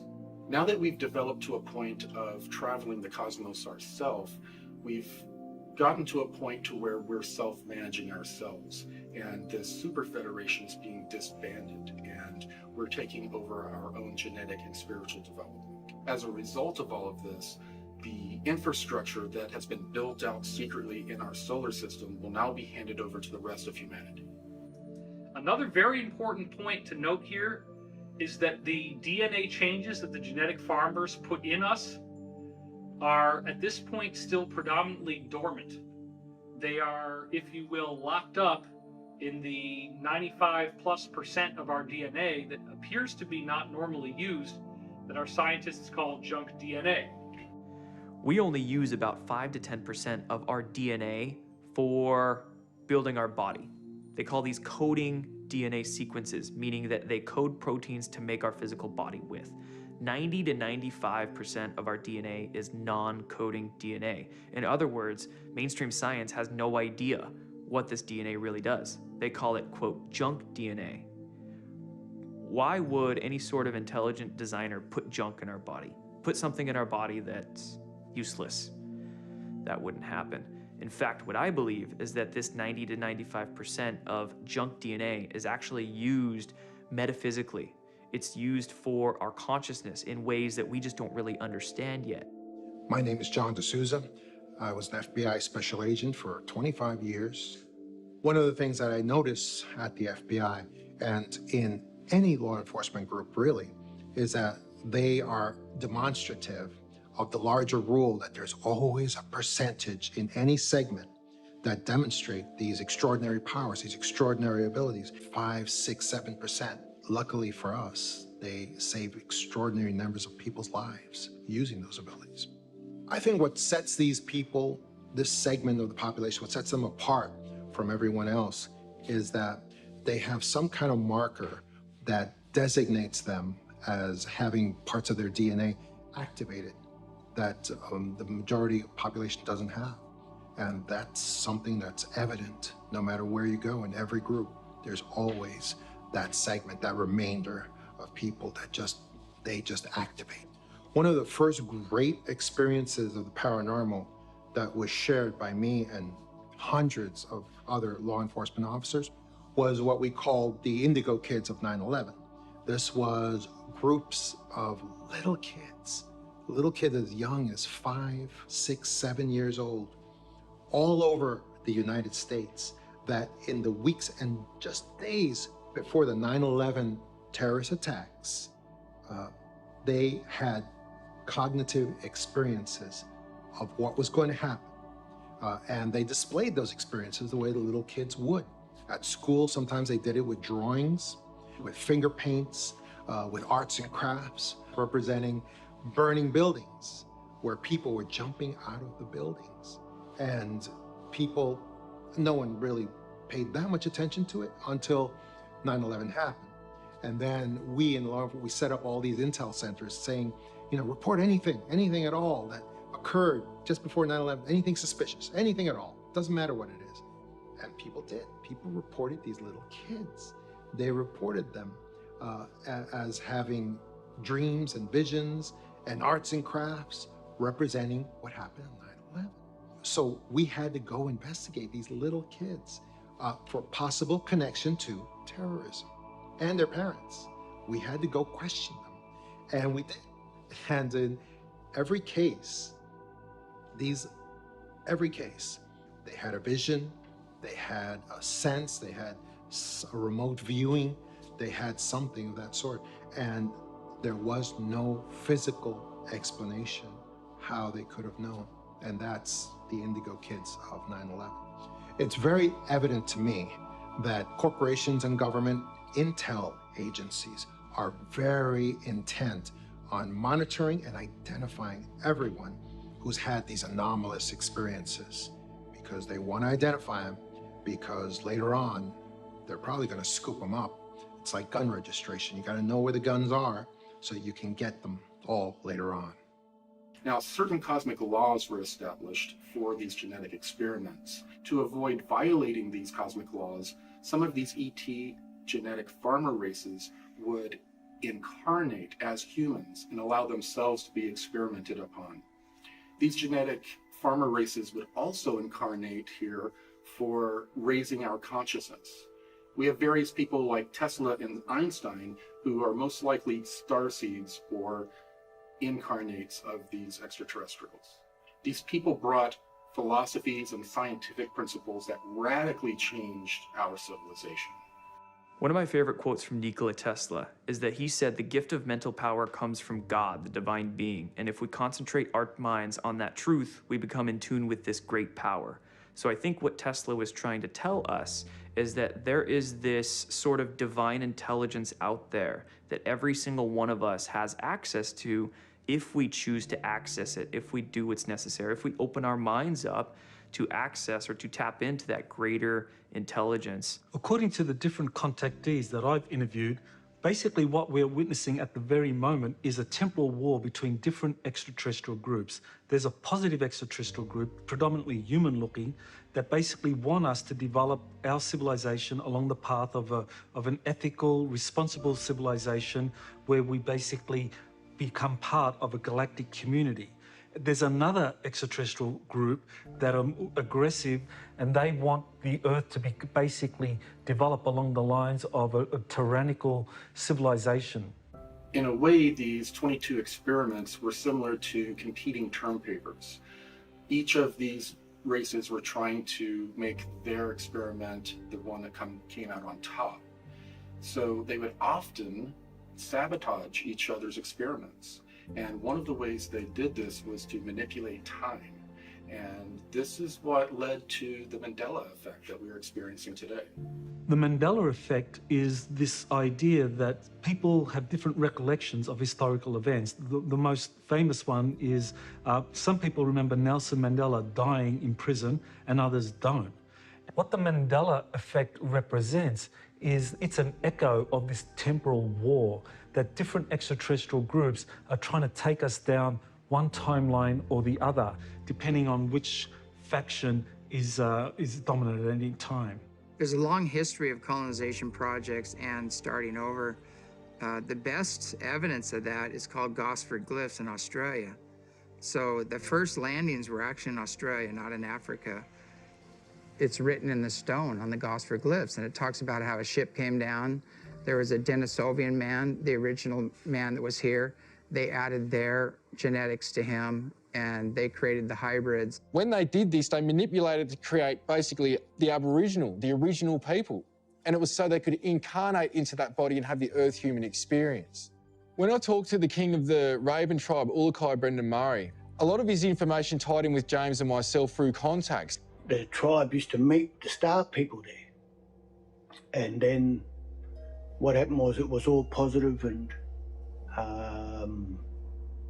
consensual. But then something happened with time where other beings were turning up and started to actually remove people from that site and take them on their crafts. And in a time when the human DNA had that multi-strain, 6 double helixes instead of the 2 that we've been hinted to, where the people would transform and escape the kidnappings from these crafts. And the older people informed me that they were taking people off to other continents and creating new humans out of our DNA here. And it was a group from the Orions who were meant to be coming and doing the kidnapping. A negative ET group.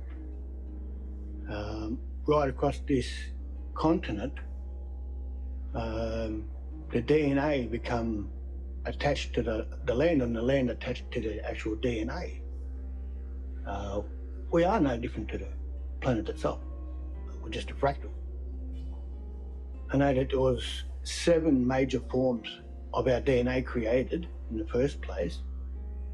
And I know that some people talk about when there was 7 major forms of DNA was first created, that they created another, like a future form of another 5, like semitones, for the development of the interbreeding, so that when these different physical aspects come together to create new life, then the soul structure was different as well from the previous generations.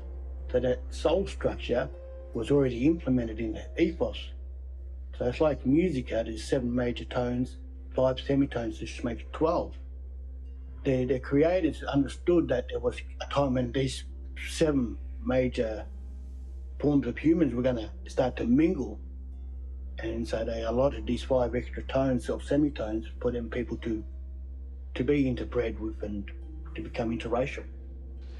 Now, a lot of elders, whether it's in America or Australia or other cultures, they talk about that they were seeded by the Pleiadians. We also have a lot of rock paintings and cave art depicting what we call the Wandjina, the sky beings. My name is Clifford Mahudi. I'm a Zuni Pueblo Indian, and I have been working to get a lot of information among the indigenous groups, especially the North American Indians and our neighbors to the south, our brothers and sisters, the Mesoamerican Indian people. And I'm doing this because it is about time that we start gathering the information to convey and pass on to future generations. The origins of those protocols were provided by what, again, we call the star people, or the spiritual people from different realms, primarily from what we call the sky people, and also the deities that they brought in from other parts of the cosmos. They were put in place so that they have one way of worship. If you look at it in terms of the origin of what we are going, we started out is that technology and spirituality were in connected, real tight in the beginning. And throughout the ages, they separated technology away from the spirituality, and then it becomes a hard science. And somewhere in that path, man invented religion. Religion was primarily for 3 basic reasons. First of all, was fear, and of course, the other was control, and the third one was greed. And so it worked against spirituality. The indigenous community had technology that was performed through the conscious methodology. For example, there was remote viewing. I'm John Vivanco, and I've been in remote viewing for over 20 years. I was working in a civilian think tank. We were civilian operation, yet we were utilized by some of those in government. And usually the stuff in government was bizarre things. It was never normal type stuff. There's one case that we've really dug into, and that's the case of J.C. Brown. He claims that he came across a cave that went, 11, 14 miles underground. And he came across what he called the village, eventually he called the village, which was these cutout rooms. In these rooms, he found giant mummies that were up to 12 feet tall.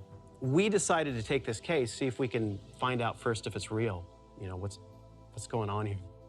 Digging into these giants, we went further, right? So we also go and we identify the location where we can find them, the whole 9 yards. But as far as the giants are concerned, these are from an ancient civilization. These beings have been on Earth for a very long time. When we looked at where they originally came from, it was a seeding on one side, like humans, for instance, and then alien intervention, where they had genetically manipulated this species to be the way they are. And what happened with them was that there was a major cataclysm. This is probably around the time of the flood, so they were still around. And a major cataclysm occurred, especially up in the flooding up in the Pacific Northwest, that wiped them out. And this cave system that these giants went to, was them trying to escape. and get out of the way of this cataclysm. Now, you had humans who survived this cataclysm. Whenever the Earth would have a catastrophic episode, these genetic farmer races would take the civilizations they were experimenting on underground to protect their experiments. You've got petroglyphs up in the Lava Beds National Monument in Northern California who they're describing the cataclysm. They're describing something that happened with the sun that destroyed a huge part of the Earth. And so these giants were wiped out in part by that and in part by, well, Native Americans. I mean, they hunted them down and they killed them. And I don't know how intelligent the giants were. We don't get them as being extremely intelligent. We get Native Americans, Native Indians, humans, this new version of humans as being extremely intelligent compared to them and able to just eradicate them because these giants would end up eating them. They would capture them and eat them. We looked at the reality of his find, and then we also looked at what he was doing at the moment he claims that he found it. And those two things lined up. So we're getting giant mummies. We're getting weaponry. We're getting strange symbols on copper plates. Everything that he claimed that he found, we saw in our remote viewing data. There's copper scrolls are 20,000 years old that have been dated. And it took me 42 years to decipher even 15%, maybe less than that. And why are they hard to decipher? Because they're in a different language. They're in a vibrational language that you read it with a wet finger, and you're taught that chant, and you chant it over and over and over until that, almost like Braille, when you go over it, you feel a slight tingle on your fingers, and you keep translating that in a picture forms in your, it's not even in your mind, outside your mind. So when I run my hands over, there's a probably 4,000, 5,000 flips, I would call them. They're triangles, and they have different symbolism on it. So you touch the symbolism, it brings you into the library. And the Copper Scrolls gives us instructions on technology, history, timelines, inverted timelines, different math to calculate those timelines. They explain about different physics, about 140 different ways of doing math. The Copper Scrolls, we don't think they're from here. The Copper Scrolls has been mentioned through the Bible, through a lot of the ancient texts. The Mormons have part of the Copper Scrolls, the Catholic faith has it, the government has some of it, and there's other organizations that have parts of it. And there's still some of the Copper Scrolls that are still buried that we know where they are. The Copper Scrolls gives us very specific instructions how to make a spiritual machine so you can actually hear spirit. And you can talk to spirit, and the spirit will talk back with nothing, just the human people. No machinery, nothing else, no cell phones, no prayers, no dancing, no channeling. It's with community. That's what I'm doing here. Some of our native indigenous civilizations that mysteriously disappeared, such as the Olmec, were actually extraterrestrial civilizations. So over eons of time, when in other star systems they went through similar catastrophic cycles, these genetic farmer races had brought them as refugees to our planet, and they would live on our planet for up to thousands of years while their system repaired.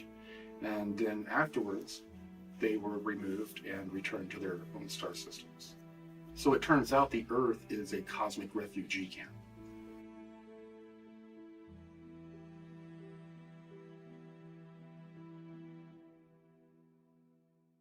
So it's very important to note that the things that we look at in the Bible as being metaphorical are actually real stories. They are real pieces of information. And this includes the idea of Jesus arriving. So the actual group that Jesus came to oppose then takes over his message, and then, as of 325 AD, creates the New Testament. where they very selectively manicured Jesus' message to remove the teachings that they thought were anathema to their agenda. So apparently, Jesus spoke to one of the original apostles about reincarnation. This apostle then said reincarnation is the great secret teaching of Jesus. By removing reincarnation from Christianity, the Roman elite were able to create an airtight Trinitarian doctrine, where the Trinity is God the Father, God the Son, and God the Holy Spirit, and there's nothing else. The Holy Spirit becomes this sort of mystical thing that is not feminine. You have God the Father, which is masculine, God the Son, which is masculine, and the Holy Spirit, which is not gendered. Therefore, the role of the feminine is removed from the Trinity. And this is an important point. The suppression of the feminine by the patriarchy to suppress the female spirituality and the feminine perspective that would occur in governance and law and all aspects of society. One of the huge parts of awakening is, really understanding, feminine energy. And I think, really what's being rebalanced or coming to light for people is the end of patriarchy and the understanding of things like sacred union. But when women are holding sort of this historic resentment towards men, it's still not reaching a place that we need to reach, I think, with each other, to have unity consciousness, because it has nothing to do with men. It has nothing to do with women. It has to do with the programming. It has to do with something that's impacted both sexes. I mean, if you think about it, men have gone off and gotten their limbs blown off in war. Women have been exiled, and there's been a lack of, justice or lack of empowerment. So this is how we heal our DNA. So junk DNA is actually scrambled fire codes that hold masculine and feminine energies in balance. That's how it upgrades, and it connects to the earth grids too. So the rebalancing, has to do with recognizing that the junk is actually a treasure.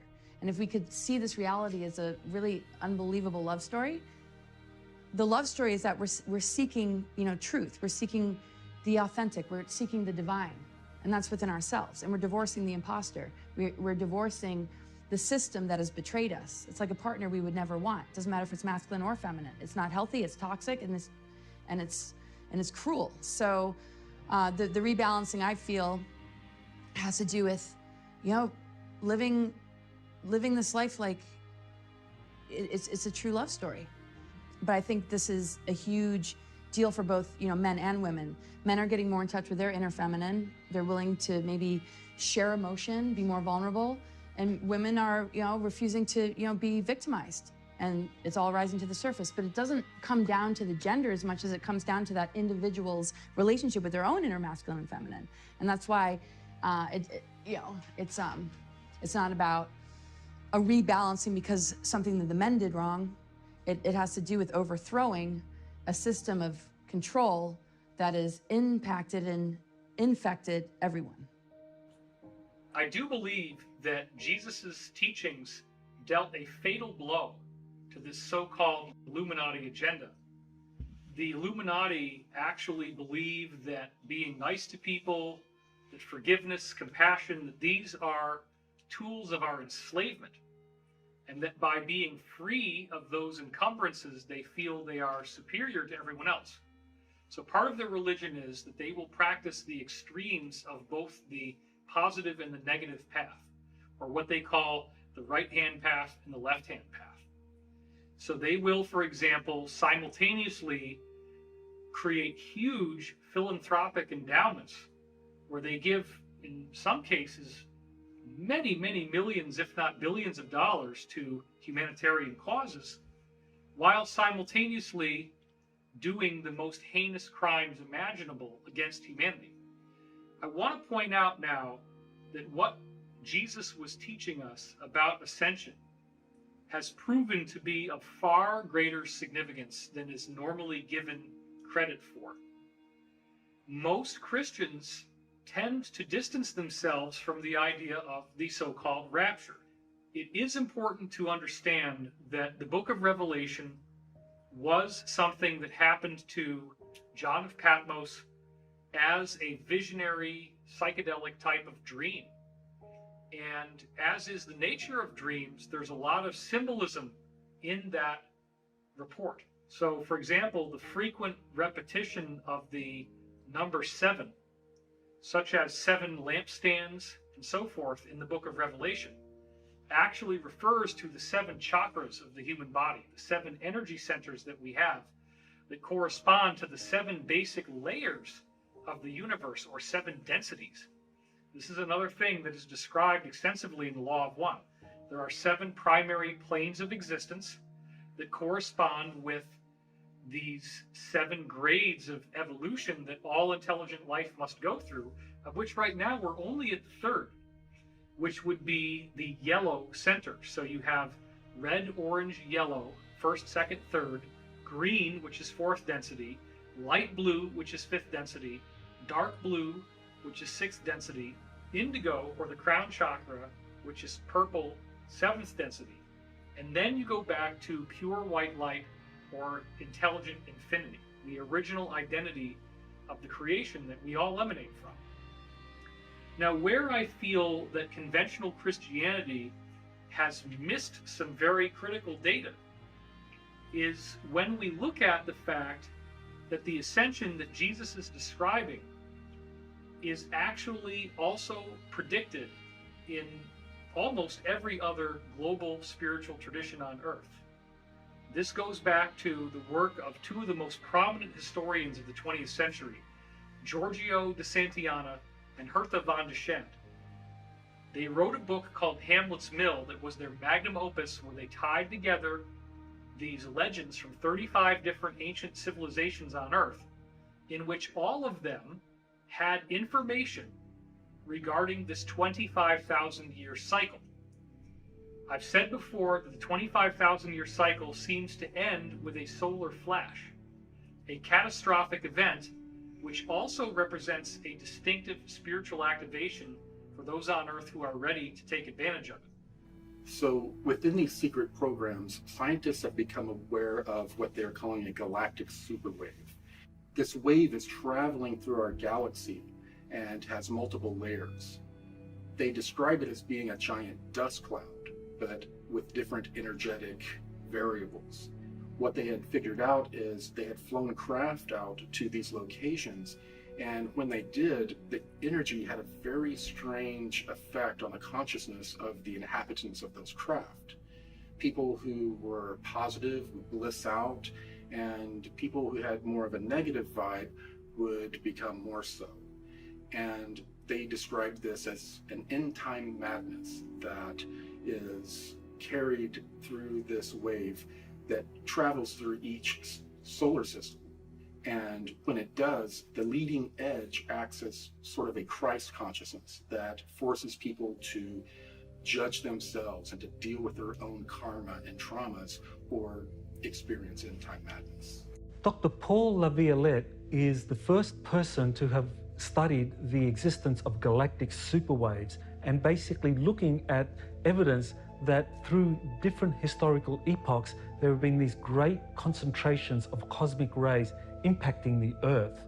And Dr. Laviolette had an extraordinary theory for the existence of pulsars. He believed that these were artificially created by advanced extraterrestrial civilizations as warning beacons to newer civilizations such as ours about the existence of these galactic superwaves. And he basically looked at a number of pulsars pointing towards the Earth and the frequencies that they were transmitting at, and saying that this was evidence that these pulsars are transmitting a warning to the Earth to be ready for the next galactic superwave, which, if we're not ready, could actually wipe out our civilization. Now, according to Corey Goode, as the galactic superwaves sweep into our solar system, they could trigger a solar flash event. That would be where the sun's corona would be ejected in a massive super flare. And because the Earth is roughly 25,000 light years from the center of the galaxy, that's how long it would take for a galactic superwave to travel from the center of the galaxy to us at the moment.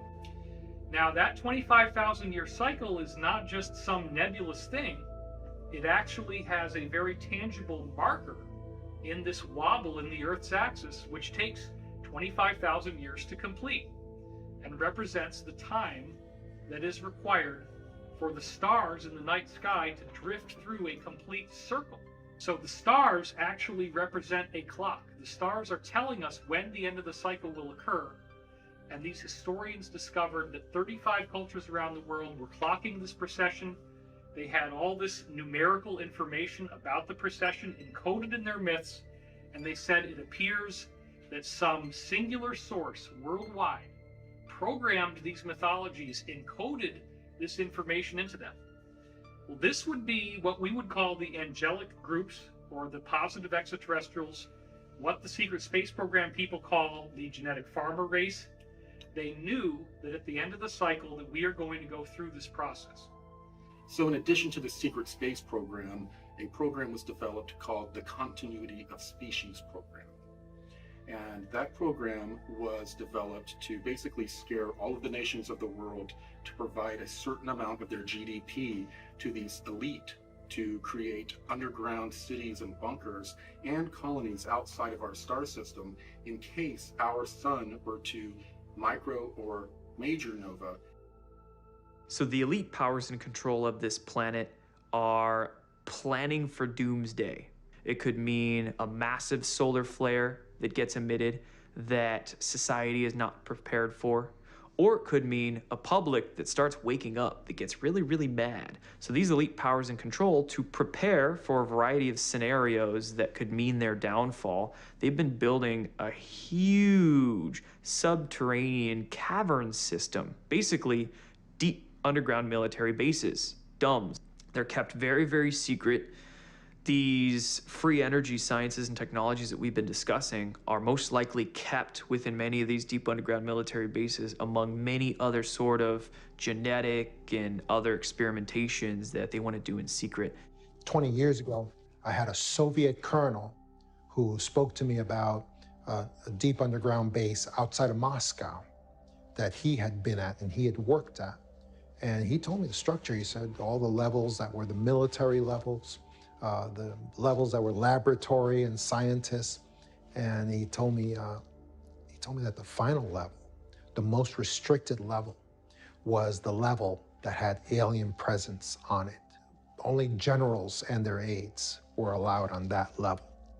And he said, and even they were not allowed to look directly at these creatures. And that was also the level where they did human experimentation. He said there were bodies, human bodies in there, and he said it's the most extraordinary thing he'd ever seen in his life. Deep underground military bases, a lot of that space is dedicated to continuity of government, and so the national government support these deep underground areas. These elite powers in control, they have access to information of all kinds and data that tells them about coming cataclysms, things that are impending at any moment. And so they reserve these spaces for their purposes. And those national government leaders are thinking that they're going to get to use those spaces for whatever they need. They're in for a really rude awakening when the time comes, because they're going to get kicked out. So the elites are preparing using these underground bases. But it's interesting to note, higher consciousness people are also preparing by exploring new community models.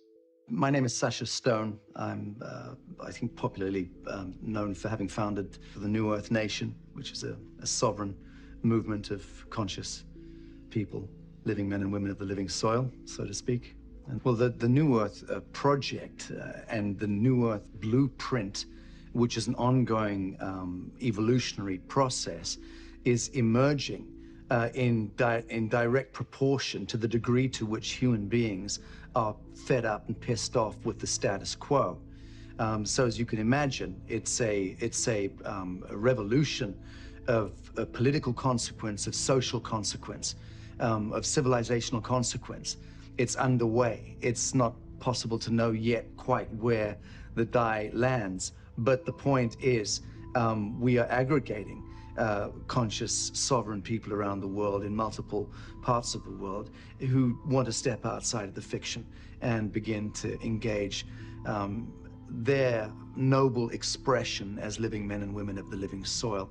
There is no better way to put it than that, because that is foundationally what the New Earth Project is seeking to do, is to restore the organic and the living from the death cult, the blood economy, the fiction of what we've known for the last 8,000 years. What occurs is that each individual on this planet finds themselves more and more connected to every other human. And all of a sudden, we start approaching our problems from completely different angles and seeing solutions that were there all along. We begin to no longer have war and strife within our civilization. We begin to work together and solve all of the problems that have plagued us for so many thousands of years. We wrestle not against flesh and blood, but against spiritual strongholds, principalities, powers, ruling darkness in wicked places. So what does that mean? It means that there's a battle going on in the heavenlies. And in many instances, we on this earthly realm are proxies of that battle. So therefore, spirits need a body. A good spirit, the Holy Spirit, needs a body to work through. But these negative spirits, they need bodies to work through also. So many times that thought that comes into your mind, that's not really your thought. And if you dwell on that thought, it's going to take you down a negative road. What do you mean by that, Leon? I mean that you were minding your own business. You were having a good afternoon, and then all of a sudden this thought came in. And then that thought triggered an emotion. And then that black dog, that cloud of depression came in and took over you the rest of the day. We're bombarded with negativity all day long. It's like a giant spiritual galactic chess match. When these hits come, you got to learn how to counter it. So how do you learn that? You learn that through the strategic art of prayer. You learn that through the strategic art of meditating and having certain words that you'll say to combat that feeling, that emotion, as soon as it comes upon you. That's part of becoming a master. You're going to master those thoughts. You're going to master those emotions. You're going to discipline yourself, your words and your actions. So we are now in this war that is predicted in the Bible between good and evil. And the negative agenda cannot survive as we go through the solar flash. They can only continue to do these nefarious things up until the point this happens, at which time everything changes. We have these angelic types of ETs and amoral types of ETs that are trying to assist us to ascend through the spiritual means. But we also have a group of ETs that we call AI prophets, and they worship some sort of artificial intelligence signal that we don't know where it came from. We are told that most likely what happened is that somebody dabbled somewhere where they shouldn't and created some sort of rip between realities. And in the reality where this AI signal came from, there was a mass consciousness that was an electromagnetic life form. And that electromagnetic life form bled into our reality, and because it's an electromagnetic life form, it is able to control and manipulate technology at will. They take those technologies and turn them on the biological species that created them. There are two major paths in the ascension process. One of them is an organic spiritual evolution, and the other one is a technological evolution. The easiest way to relate the technological evolution would be the trend of transhumanism that has developed on our planet as we have developed our technology. So in star system after star system, we have systems that are infested with artificial intelligence signals and actual technology taken over by this AI. What I've been told is that when we have this next micronova event, that the electromagnetic pulse that emanates is expected to destroy this entire AI signal and infrastructure that is in our solar system, thus freeing us from any type of influence from this AI. I was also told that at the end of every age, there is also a great revealing or apocalypse that occurs that reveals all of the secrets that have been hidden from humanity, and is a part of the disclosure and ascension process. This so-called apocalypse is actually not gloom and doom. It's a rebirth. It's a rebooting. It's the beginning of a brand new age, a brand new dispensation. And after it occurs, truly there will be more peace on earth. Truly there will be more goodwill toward man and to one another. Truly there will be a whole new beginning. Actually, it's something to look forward to. Christianity, in the Bible at least, doesn't actually predict a solar flash per se. But let's remember that the four main books of the Bible that are containing the direct words of Jesus are Matthew, Mark, Luke, and John. All four of those core Gospels have direct ascension prophecies in them, in terms of Jesus actually saying, as it was in the days of Sodom and Gomorrah, so shall it be in the day of the Son of Man. Well, what does that mean?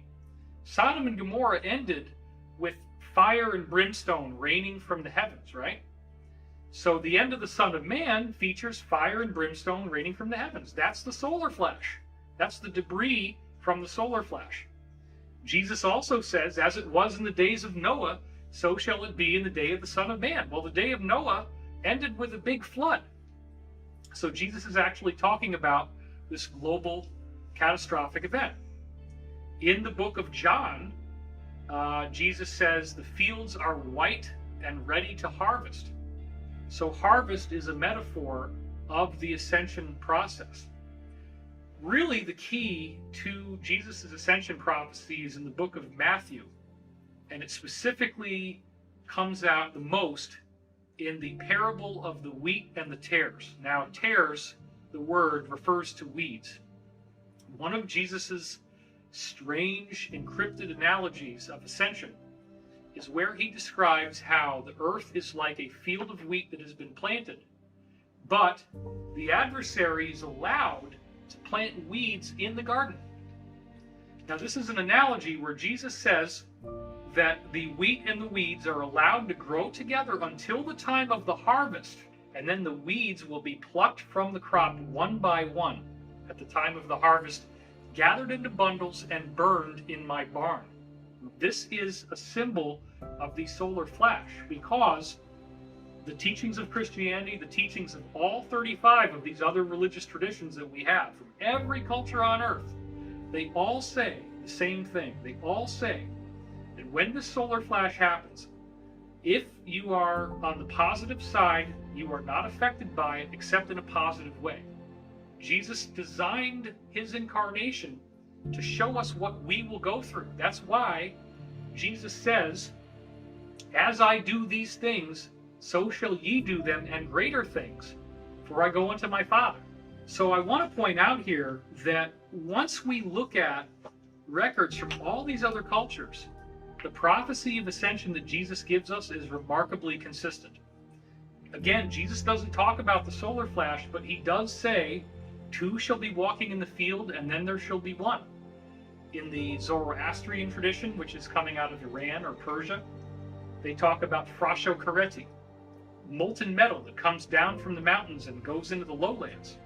Another offshoot is in the Hindu scriptures, and the Hindu scriptures report the same thing, except in their case they call it the Samvartika fire or Samvarta fire at the end of the age. They also call it the Yuga fire. They also talk about the fact that it creates rainbow colors in the sky here. Well, we find out that that's because it creates a massive global aurora borealis. So isn't it interesting that the same prophecies that Jesus was giving us appear in the Quran, which is the Islamic Bible, quite extensively. It appears in the Old Testament. It appears in Native American spiritual traditions, in Celtic traditions, Druidic traditions. Everybody's got this. The expanding electromagnetic field coming from the sun is going to interact with the consciousness of humanity. What occurs is an ascension event. No matter what your belief system is, you don't need any new religions. All you have to do is apply yourself and become the best of what your religion entails. The idea being, though, that at the end of the cycle, we have the opportunity to escape reincarnation. We don't have to keep coming back as a human being. We can evolve to the next level. So people often ask me, well, what's going to happen to the people who are not ready to ascend? And there's a lot of them, okay? Most of them will be transported to another third-dimensional planet in a quite peaceful way. It's benevolent. It's done with actual ET motherships. What I was shown was that other ET civilizations in our local stellar neighborhood, who they referred to as our cosmic cousins, descended on the planet, and it looked like stars falling from the sky. There were so many craft coming, and they came to render aid to all of humanity after the fall of the technological civilization.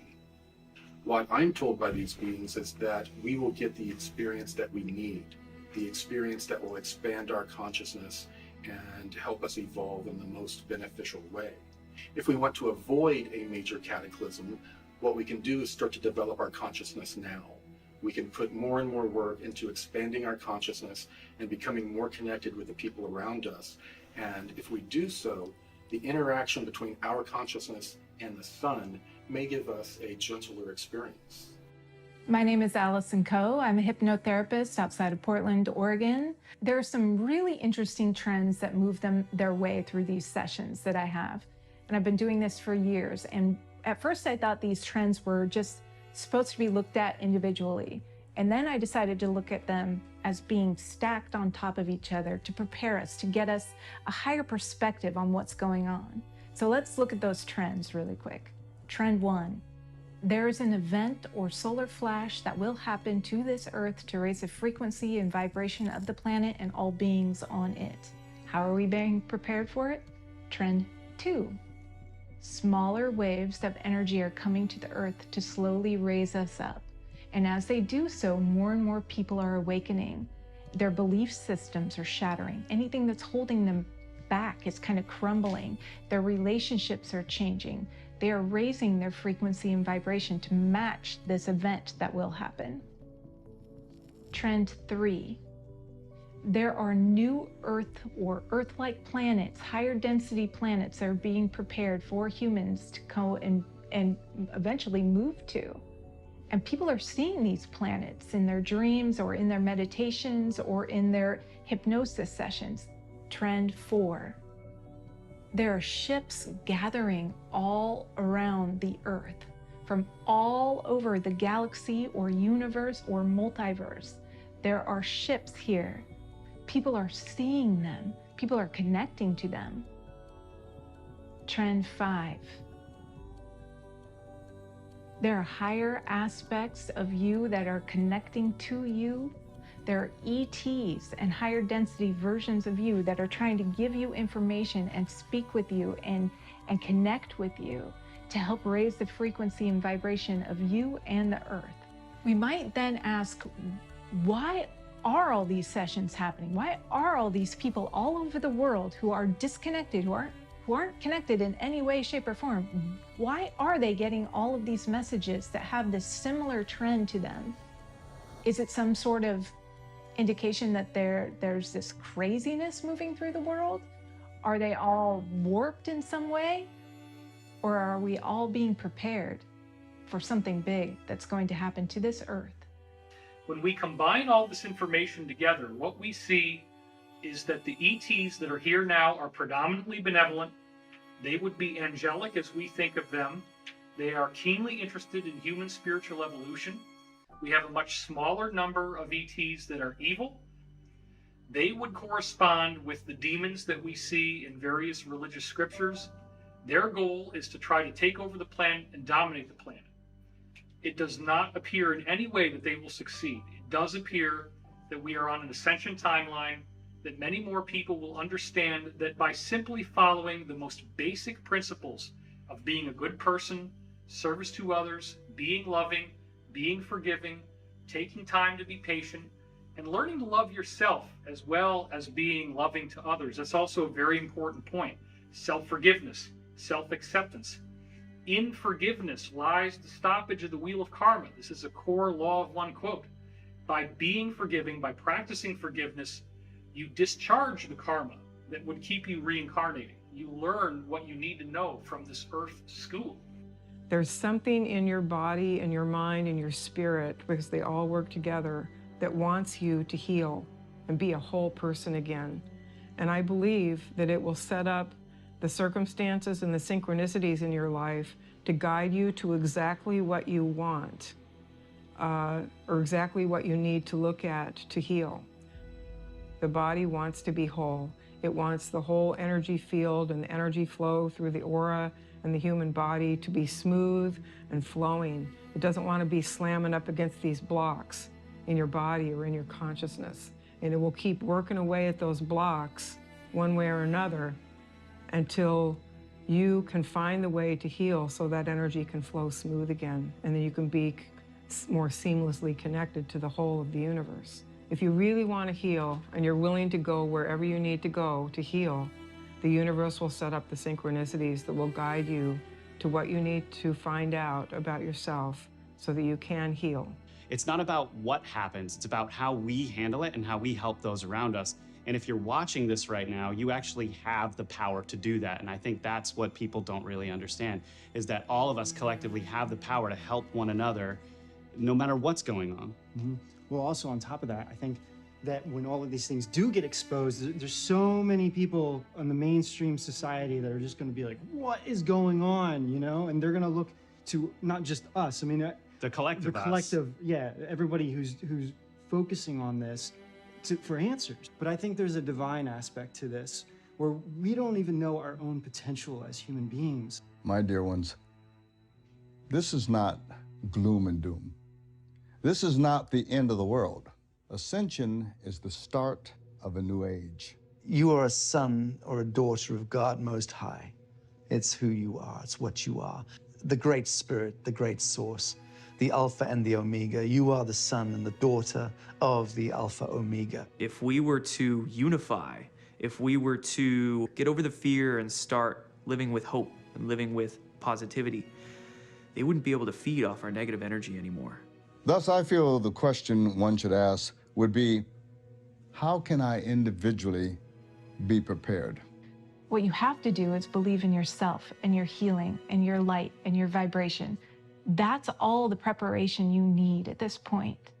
You have to start being whole. Our bodies are made up of these trillions of atoms that are quantumly entangled, not only to one another, but to everyone else. So in this ascension window, we're actually lifting the veil between life and death because we've gone through enough of these cycles that the polarity or the duality between life and death is beginning to thin. Numerous religions and a variety of cultures have prophesied that this event is coming. It's not a matter of if, but when. Contact is happening now, and we have to get ready for the mass event that's coming still, which is happening soon. The main message from these ETs are for us to become more spiritual and to prepare ourselves for this coming event. So there's big changes coming, but everyone's got a piece in this, and no one's more important than anyone else. We're all in the same wavelength here at the most important time in the universe right now. I don't care what religion you are, what color you are, what culture. It doesn't matter. That 0 point that we want to get to is right here. And when you connect with this, everything's connected. We need to reconnect with what's ethical.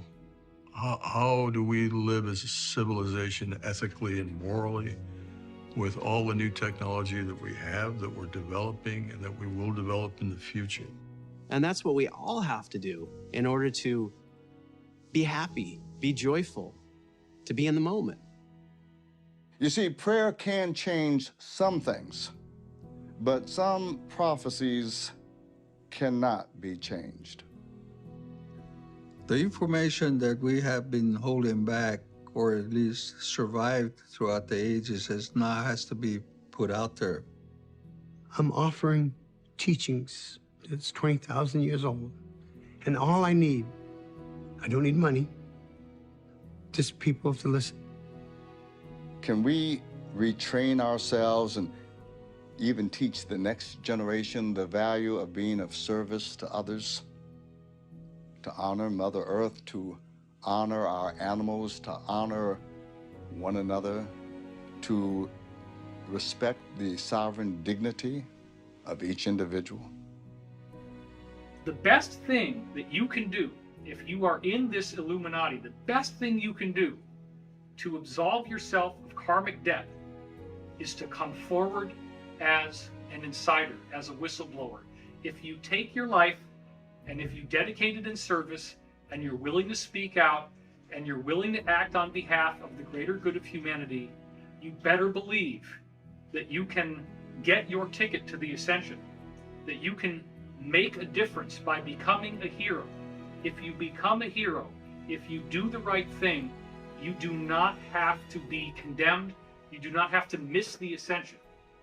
So it is very important to remember that these spiritual forces that exist on earth are real, that the different teachers from different religious backgrounds did come in with a message. There is a consistency in this.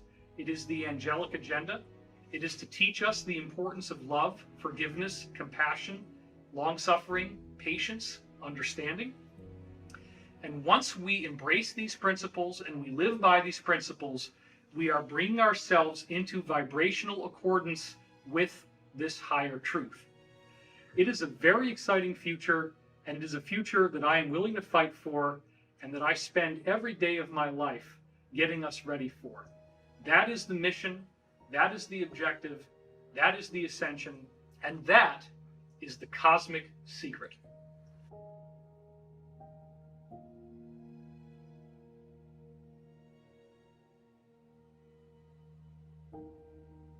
You are the conduit between the spiritual realms and the physical realms. You are the convergence of science and spirituality. The choice is up to each of us, but the answer is yours and yours alone.